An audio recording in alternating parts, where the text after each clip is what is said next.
What's up, everybody? It's me, Greg Miller, and if you've been living under a rock, the PSP2 is real, except it's called the Next Generation Portable. Let's find out all about it. Scott Lowe, IGN Gear God, what the hell is this thing? Well, as you said it, it's Sony's Next Generation Portable in the PlayStation Portable line.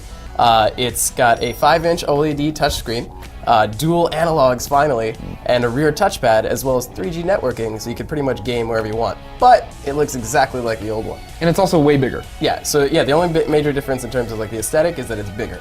Yeah. Colin, what do you think of this?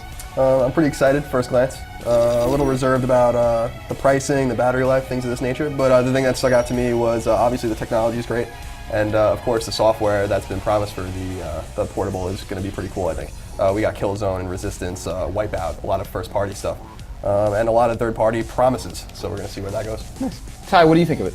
I'm not jumping aboard the hype train just yet. I have a lot of reservations about the price, mainly because of the technology behind it. You know, when you have a 3G antenna, you have Wi-Fi, the touchscreen, the OLED display, you start kind of getting up into the $400 range, and so I'm a little skeptical they're going to be able to actually keep it down without losing money, which is probably what they're going to do no matter what. I like the games that I saw, but I still have to see, based on the price, if it's something for me. I would love it if you could actually, you know, play a PlayStation 3 game and port it over to the PSP2 and actually start going at it, but until I learn more about it, I'm not going to be buying it day one. But I can see a lot of Sony fanboys just jumping on board and buying it because it is very cool technology. Well, I mean, that's one of the biggest selling points for me. It's just that it's just a tech powerhouse. It is easily the most powerful mobile device I've ever seen.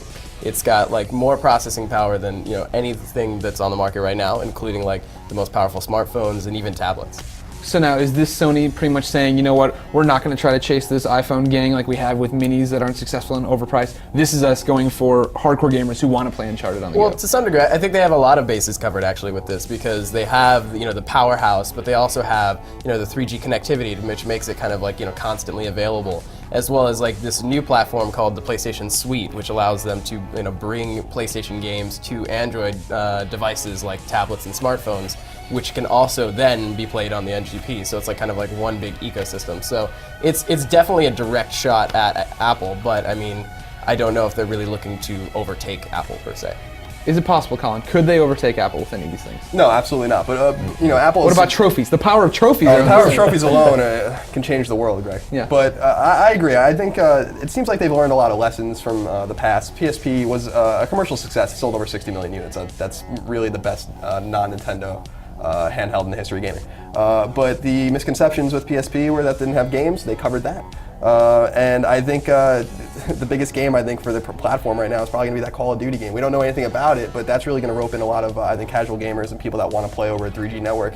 Sounds pretty riveting to be able to play a shooter with those twin sticks anywhere you want. That's obviously the best-selling franchise in gaming right now. So I think that's a big deal, and obviously all the first-party stuff is going to get the Sony fans in. But I also agree with Ty. If it's going to be $400, that might put it out of range for a lot of people. I think it's probably going to cost $400, but I think $300 would probably be the sweet spot. Yeah, I almost see like it seems impossible for Sony to realistically go anywhere above like $350 at the max, but the sweet spot is probably about $299. But there's also the concern for like how much the data plan is going to cost, because I mean, assuming they allow you to download games or access like online servers, that sort of thing through 3G, that's a lot of data coming through, and people are going to have to pay for it. My thing is I'm just concerned about how big it is. Like, I enjoyed the PSP Go being small, slide, put it in my pocket and go, whereas this guy's bigger than a PSP 3000, which I already thought was pushing the limits of my pants. But don't forget, like we discussed with Scott today on Podcast Beyond, is I think we're getting away from the minute electronics, the need for everything to be as small as possible with things like iPad and Galaxy. I think people are more comfortable putting something in a satchel or in a backpack and necessarily bringing it with them on the go, but it doesn't have to fit in their pocket. I think people are going to be okay with Well, that. I don't know if only further cements the fact that they aren't trying to compete with the iPhone, because like that is the super mobile device. This is something hardcore gamers are going to want to take around, whereas this is what you take with you everywhere. All right, wrapping it up.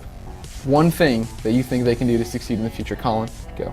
I think if they can get the price, like Scott said, as low as possible, even if they're going to eat it, I think that's going to be the most important thing. Scotty. Games, as always. But obviously price is important too. Ty. And I think it's hitting that sweet spot, both the games, the price. They don't want to completely alienate the casual audience, and I think that's what they may have been guilty of in the past. So don't leave them out in the cold, but again, those games, Uncharted, awesome, Call of Duty, awesome. So get those games out there, but don't forget about the majority of the audience as well. Excellent. All right, so can Sony hit the sweet spot with this NGP? Keep watching IGN to find out.